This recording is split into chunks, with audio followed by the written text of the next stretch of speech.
नमस्कार दोस्तों, आप देख रहे हैं वीके न्यूज और मेरा नाम है शेखर द्विवेदी। दोस्तों, हैदराबाद के बाद अब उन्नाव में भी रेप के ही चलते एक और पीड़िता ने दम तोड़ दिया।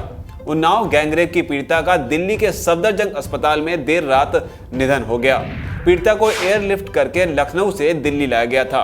पीड़िता का शरीर 95% तक जल चुका था। सफदरजंग अस्पताल के burn and plastic surgery department के हेड डॉक्टर शलभ कुमार ने बताया कि हमारी काफी कोशिश के बावजूद पीड़िता को बचाया नहीं जा सका। शाम में ही उसकी हालत खराब होनी शुरू हो गई थी। रात 11:10 पर पीड़िता को दिल का दौरा पड़ा। हमने इलाज शुरू किया और उसे बचाने की पूरी कोशिश की, लेकिन रात में 11:40 पर उसकी मौत हो गई। दोस्तों, मौत तो हो गई, लेकिन दरिंदगी की कहानी शुरू कब हुई वो आपको बताते हैं। दरअसल शुक्रवार रात 11:40 पर खत्म हुई दरिंदगी की यह खौफनाक कहानी शुरू हुई थी करीब 1.5 साल पहले, जब उन्नाव के ही शिवम ने पीड़िता को अपनी गंदी और खौफनाक साजिशों का निशाना बनाना शुरू किया। जानकारी के मुताबिक इस मामले के मुख्य आरोपी शिवम के साथ शादी को लेकर पीड़ित का विवाद चल रहा था। आरोप है कि शिवम ने शादी का झांसा देकर पीड़िता का रेप किया और बाद में वो शादी से मुकर गया। पीड़ित ने जब दबाव बनाया तो आरोपी शिवम ने कोर्ट से शादी के दस्तावेज भी तैयार करवाए, लेकिन इसके बावजूद वो पीड़िता को धोखा देकर फिर से गायब हो गया।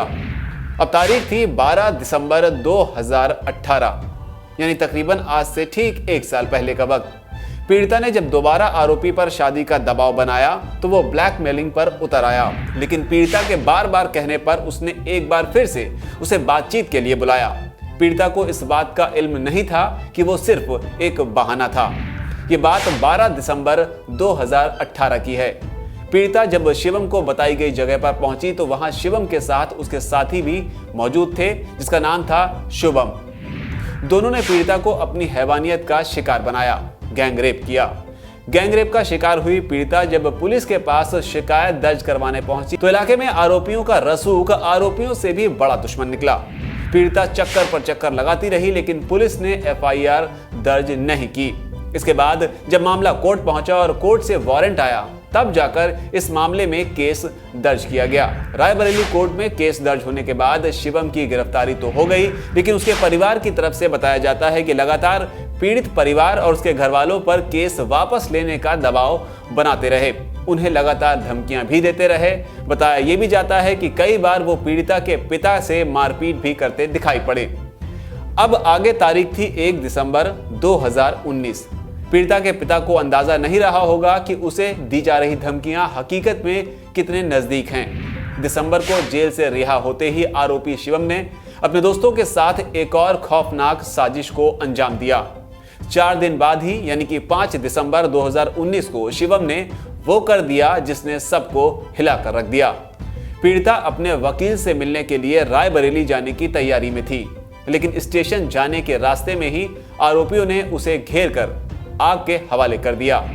पीड़िता ने लगभग 1 किलोमीटर तक उसी हालत में दौड़ लगाई।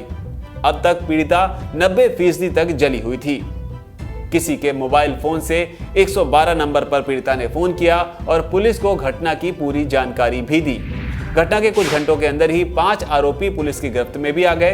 पीड़िता को इलाज के लिए लखनऊ पहुंचाया गया। हालत बेहद नाजुक होने के चलते एयरलिफ्ट करके गुरुवार रात दिल्ली के सफदरजंग अस्पताल उसे पहुंचा दिया गया। सफदरजंग अस्पताल में भर्ती होने के करीब 24 घंटे बाद शुक्रवार रात 11:40 पर पीड़िता अपनी जिंदगी की जंग हार गई, लेकिन अपने भाई से ये वादा ले गई कि उन 5 आरोपियों को इस दुनिया में मत रहने देना। लेकिन अब इस पूरे कांड के बाद परिवार की लड़ाई न्याय पाने की है।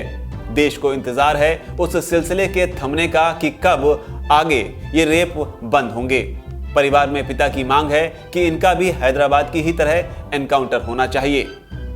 बहरहाल दोस्तों, आपका इस रिपोर्ट पर क्या कहना है, नीचे आकर कमेंट सेक्शन में अपनी बात लिखें। अगर आपको हमारा ये वीडियो पसंद आया हो तो इसे लाइक करें, शेयर करें। अगर आपने अब तक हमारे चैनल यानी कि वीके न्यूज को सब्सक्राइब न किया हो तो उसे सब्सक्राइब करें और बेल आइकन का बटन जरूर दबाएं।